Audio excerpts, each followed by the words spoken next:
business কৰিবলৈ নেটৱৰ্কিঙৰ প্ৰয়োজন হয় মানে আন বিজনেছ বা মানুহ বা কাষ্টমাৰৰ আপোনাৰ ডেটাবেছৰ প্ৰয়োজন হয় তেওঁলোকৰ লগত কানেক্ট কৰাৰ প্ৰয়োজনীয়তা থাকে 30 দিনত 30টা ভিডিঅ' বনোৱাৰ মোৰ এই যাত্ৰাৰ আজি 6 নম্বৰ দিন আজিৰ ভিডিঅ'ত আমি কথা পাতিম যে আপুনি কিদৰে আপোনাৰ বিজনেছৰ কাৰণে ডেটাবেছ প্ৰস্তুত কৰিব পাৰে গুগল আৰু এআইৰ জৰিয়তে ধৰক আপোনাৰ এটা সৰু বিজনেছ আছে আপুনি মেখেলা চাদৰ অসমীয়া মেখেলা চাদৰ আপুনি বুৱে আৰু সেই মেখেলা চাদৰ আপুনি মাৰ্কেটিং কৰে চেলছ কৰে আপোনাৰ ধৰক নতুন এটা লাইন আপ আহিছে আপুনি ব্ৰাইডেল কিছুমান ড্ৰেছ বনায় আপোনাৰ অসমীয়া পাট কাপোৰৰ আপুনি ন কইনাৰ কাৰণে যি সাজ থাকে তাৰ সেয়া আপুনি নতুনকৈ বনাইছে আৰু আপুনি বিচাৰিছে যে আপুনি ন কইনা যোনে বিয়া পাতিব বা বিয়া পতাৰ বয়স হৈছে তেনেকুৱা টাইপৰ আপোনাৰ কাষ্টমাৰৰ ওচৰত যাব খুজিছে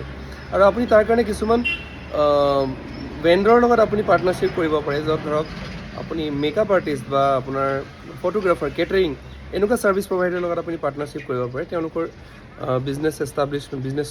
মানে দোকানত বা তেওঁলোকৰ অফিচত আপোনাৰ বেনাৰ পোষ্টাৰ ফ্লায়াৰ লগাব পাৰে এইখিনিলৈকে আপুনি নিজে ভাবিব পাৰে সেইখিনিৰ কাৰণে আপোনাক এআইৰ প্ৰয়োজন এতিয়ালৈকে নাই কিন্তু এই যিবোৰ ভেণ্ডৰ আছে এই ভেণ্ডৰবোৰৰ লগত আপুনি কানেক্ট কৰিব কেনেকৈ তেখেতসকলৰ নাম্বাৰ ক'ত পাব সেই নাম্বাৰ পাবৰ কাৰণে আপুনি পোনপ্ৰথমে যাব লাগিব গুগল মেপত বা যিকোনো গুগলৰ আপুনি গুগল চাৰ্চত গৈ আপুনি টাইপ কৰিব পাৰে আপোনাৰ নিজৰ বিচৰা ভেণ্ডৰটোক সেই এক্সাম্পল আমি চাৰ্চ কৰিব পাৰোঁ মেকআপ আৰ্টিষ্ট ইন গুৱাহাটী আপুনি এনেকৈ টাইপ কৰিব পাৰে তাৰ লগে লগে আপোনাৰ গুগল মেপৰ লিষ্টত আপোনাৰ সেই লোকেশ্যনৰ যিমানখিনি মেকআপ আৰ্টিষ্ট আছে সেই মেকআপ আৰ্টিষ্টৰ বিজনেছ ডিটেইলছখিনি আহি যাব ফোন নম্বৰ লোকেশ্যন বা তেওঁলোকৰ ৰেটিংছ যিমানখিনি ইনফৰ্মেশ্যন আপোনাক দৰকাৰ হয় এই ইনফৰ্মেশ্যনখিনি চাই আপুনি এজনক কল কৰিব পাৰে সেইখিনিলৈকে আপোনাৰ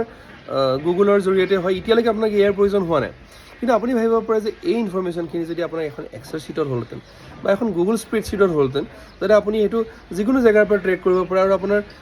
কাক কল কৰিছে তেওঁৰ ৰেছপন্স কি আহিলে সেইটোৰ বিষয়ে আপুনি আপডেট দি যাব পাৰে তেতিয়াহ'লে আপুনি এআই ইউজ কৰিব পাৰে তাৰ কাৰণে আপুনি কি কৰিব লাগিব আপোনাৰ যিমানখিনি গুগল মেপৰ যিমান ৰিজাল্ট আহিলে চাৰ্চ ৰিজাল্ট আহিলে সেই ৰিজাল্টখিনি আপুনি কপি কৰিলে সেই কপি কৰা ৰিজাল্টখিনি আপুনি গৈ যিকোনো এটা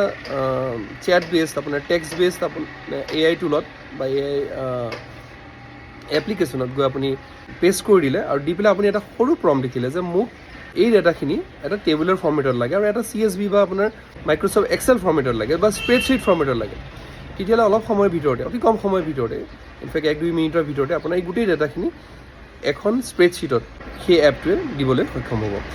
সেই ডকুমেণ্টখন সেই স্প্ৰেডশ্বীটখন বা এক্সেল শ্বীটখন আপুনি ডাউনলোড কৰি আপুনি গুগল